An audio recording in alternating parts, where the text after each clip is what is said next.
제가 어렸을 적 이야기입니다.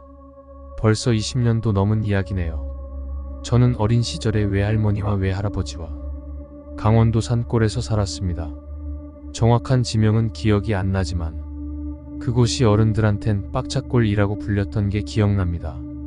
골짜기를 오르고 나면 온몸이 빡짝지근하다는 이유였습니다.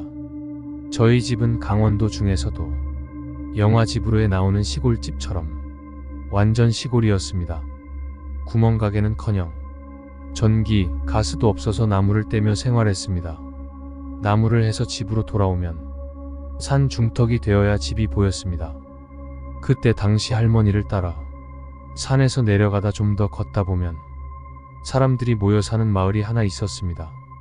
그 마을엔 마을 사람들이 마녀할머니라고 부르는 약간 독특한 할머니 한 분이 계셨습니다. 겨울엔 민소매를 입으시고 여름엔 털옷을 입고 다니시는, 대화도 전혀 안 돼서 그 마을 사람들이 바보라고 부르는 분이셨습니다.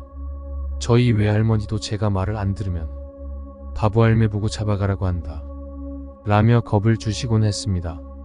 그리고 그 마을엔 제 또래 아이들이 6명 정도 있었습니다. 저는 그 아이들과 친해지고 싶었지만 걔들은 제가 부모 없는 놈이라며 저를 따돌렸습니다.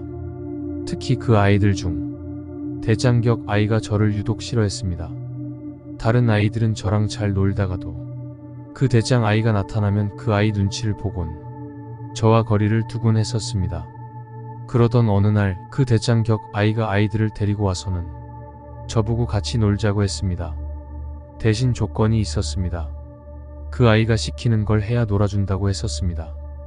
저는 그게 뭔지 묻지도 않고 놀아준다는 말에 그저 좋아서 헤헤거리며 그 아이를 따라갔습니다.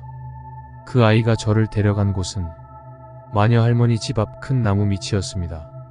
그 나무는 마녀 할머니 집과도 거리는 있었지만 주변에 인가가 없어서 마녀 할매 나무, 바보 할매 나무라고 불렸습니다. 나무 밑에는 돌이 모래성처럼 쌓여 있었는데 그 아이는 제게 이 돌을 주어 바보 할머니에게 던져서 맞추고 오면 놀아준다고 했습니다. 그래선 안 되지만 어렸던 저는 벌벌 떨리는 손으로 돌을 주워서 마녀 할머니의 집 앞까지 갔습니다. 마녀 할머니는 마루에 앉아 눈을 감고 계셨습니다. 나머지 아이들은 키득거리며 구석에 숨어서 저를 구경하고 있었습니다. 돌을 던지려는 순간 저는 마녀 할머니와 눈이 마주쳤습니다. 두려움 때문이었는지 죄송함 때문인지 저도 모르게 쉴 새 없이 눈물이 흘렀습니다. 나머지 아이들은 들켰다 하며 도망갔고 저와 마녀 할머니만 남게 되었습니다. 마녀 할머니는 제게 가까이 오시더니 나지막하게 물어보셨습니다. 누가 시키든? 저는 눈물을 뚝뚝 흘리며 마녀 할머니에게 그 대장 아이의 이름을 말했습니다. 마녀 할머니는 그런 저를 아까 그 큰 나무까지 바래다 주시더니 다시 집으로 돌아가셨습니다. 저는 다행이다 싶었습니다. 마녀 할머니는 보기보다 좋으신 분이란 것도 깨달았습니다. 하지만 일은 터졌습니다. 그날 밤 할머니 할아버지와 저녁을 먹고 잠을 자려는데 밖이 시끌시끌한 겁니다. 할머니는 누가 멧돼지라도 잡은 건가 싶어 나가보셨습니다. 그때 저희 집이 인가랑 멀리 떨어진 곳이라 사람이 올 일 자체가 없었습니다. 근데 저희 집 문 앞엔 마을 사람들이 여럿 모여 있었습니다. 그중 눈에 띄는 분이 계셨는데 그 대장 아이의 부모님이셨습니다. 그 아이 부모님은 우리 아이가 없어졌다며 그 바보 할매가 데려간 게 확실하다고 울며 불며 소리를 지르고 있었습니다.